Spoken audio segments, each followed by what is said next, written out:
Well, greetings. I'm Shellye Archambeau. I'm the CEO of MetricStream, and I also serve on the board of Watermark. And I'm here today with a terrific panel. One who doesn't need any introduction, which is Bill Campbell. Bill Campbell is the current chairman of Intuit, and prior to that he served as CEO for 7 years. And he also serves as president of the board of trustees at Columbia University. Bill and I met when I was at LoudCloud as EVP of Sales and Marketing, and he used to kick me around the boardroom a little bit when he served on the board, but I'm better for the wear. And we have Nora Denzel, who actually just recently got a new role, but prior she was Senior Vice President of Small Business Payroll Business, and now you've moved into a new role. So Nora, why don't you take the opportunity to share what you're doing these days? Sure. So I've moved from a business unit to leading a function, and the function is the Senior Vice President of the Marketing, Social, as well as Data at Intuit. So it's really about using our asset of data in order to compete more effectively in the marketplace. Excellent. Well, it sounds like congratulations are in order. Thanks. It's a completely different role, but I'm excited. Good. And we're here to talk about diversity. And it's interesting because diversity is a topic that has been talked about from many different perspectives. Today what we want to do is actually talk about it from the perspective of really a company that seems to have figured out how to truly make diversity work and get significant value out of it. So let me just start with kind of teeing up the question.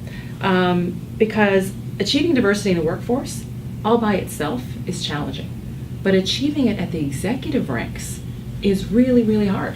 All you have to do is to look at the numbers. You know, most companies only have single digits of percentages in terms of women at the senior executive levels, and yet Intuit has a significant number. So you've definitely cracked the code.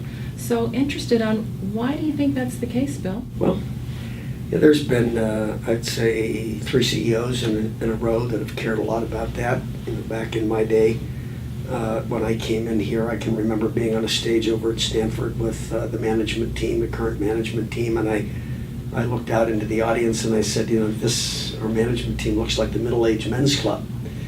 And I think everybody knew at that moment that we had to make some changes. My view is, and it's always been my view, that there are so many wonderful, very talented, very capable women out there in the workforce, and what we have is an opportunity to attract them to our company, and then there's a cascade effect.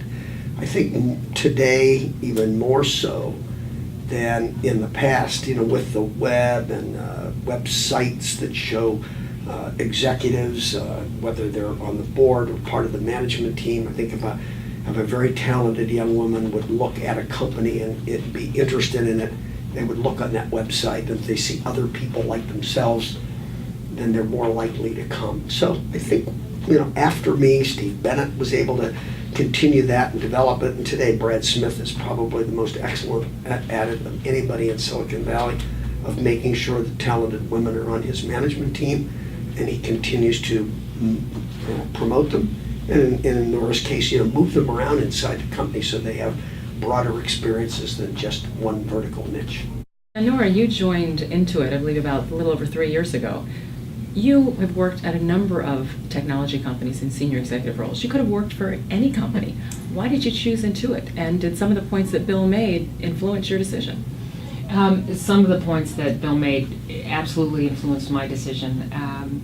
When I started to do research after I got the call from Intuit, I went to the makeup of the board, and I also went to the makeup of the senior leadership team. I had seen the company values, and one of the values said it's the people, and written in there talks about celebrating diversity. But I wanted to make sure that the values weren't just a sheet of paper that you pull out when there's a new recruit. Mm-hmm. And I was shocked to find not 1 but 2 women on the board. And then the percentage of women in senior executive ranks was like over 30%, which is something I hadn't seen in high tech. I think in California, it's less than 10%, and in Silicon Valley, it even gets worse. It's around 7%. And this is a company that's been up to 43% were women. And so I really felt that they walked the talk. It wasn't something that they did in addition to their job. It was just part of the culture, and that was one of the deciding factors for me. Yeah.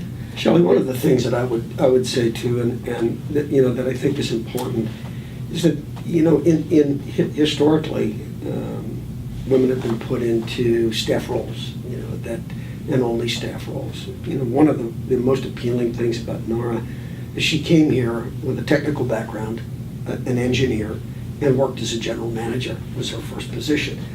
And she replaced a person who, you know, you and I talked to on our way in the door here, Jenny Lee, who was our CIO for, you know, a number of years. So, you know, it's important that we make sure that these aren't token positions, that these are real, robust, energetic line positions. That's what we're trying to do. Yeah. But Bill, what I hear from companies all the time is, but we just can't find them, right? They don't exist. So how is it that Intuit finds 30% with regards to their overall executive team? What's magic? How do you have that hunting device to find the only women that seem to be qualified to run operations? So one of the things, you know, look, you and I have been involved in Watermark for a number of years, and I think the thing that you know, there was a time down there at one of those conferences when somebody asked me a very similar question, and I said, we argue all the time. Do you want the best person or do you want a woman? And I frowned and said, the best person can be a woman. It just may take longer. So, you know, you have to go and get your recruiter and tell your recruiter what you want. And if you tell your recruiter to get the best person, they're going to try to do that in the shortest possible time. You know, look, there's no question if that's the case. If it's a timing issue, there are certainly a lot more men. If you want to take time and put at that position and have that available for a woman, you can do that. But you have to target it and care about it. Excellent point. Excellent point.